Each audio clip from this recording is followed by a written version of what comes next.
Let's kick off with Dr. Phil. Well, we've all heard love can make you do crazy things. Tonight, we know it was love and uncontrolled emotions that fueled the Manti Te'o scandal.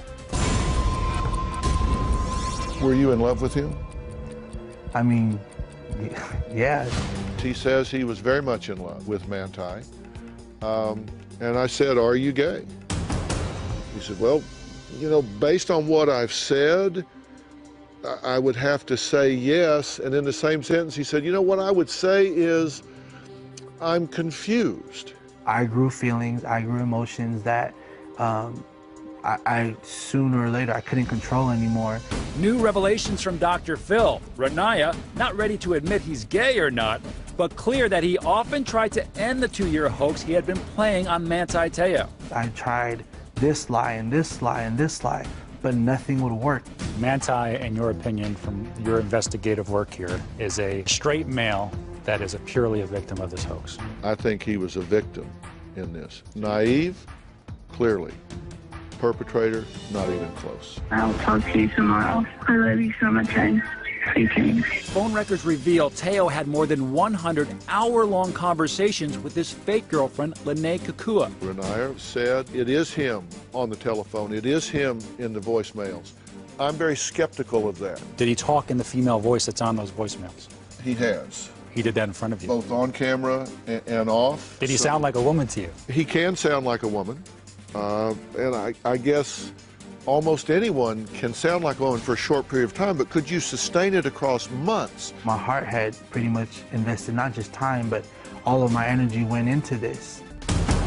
This is one that I don't consider psychotic. I don't think he lost the distinction between fantasy and reality, but he certainly moved between them with great ease. What was reality? What was fantasy?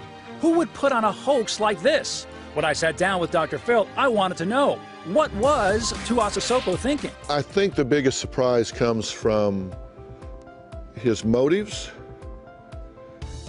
and how he believed this was going to all come to an end. Is he mentally stable? He is a very bright young man. I think he has had some life experiences along the way that have damaged him. Dr. Phil believes Te'o is a victim of catfishing, an online hoax that misleads someone into a relationship. Nasty, but not a crime, according to attorney Richard Roth. There are no laws that actually protect against catfishing. There's no blackmail. There's no attempt to get money against Mr. Te'o. So there is no crime that's going to be prosecuted here. Tomorrow and Friday on Dr. Phil, Tuiasosopo confesses he was overwhelmed by the fake relationship. The truth of it is that happened. I grew feelings, I grew emotions that I sooner or later I couldn't control anymore. Why would somebody who has such strong feelings of love for another person be so cruel? You ask a very good question, and he has, I think, a very heartfelt answer. I'll let him make it and let the viewers decide whether they think it's genuine or not. This story is so fascinating. Now, I know Dr. Phil said that he was surprised, but was there anything that truly shocked him? Well, you know, towards the end of our interview, he shared with me that he made Renaya watch the Katie Couric interview that she did with Manti, and it got interesting then.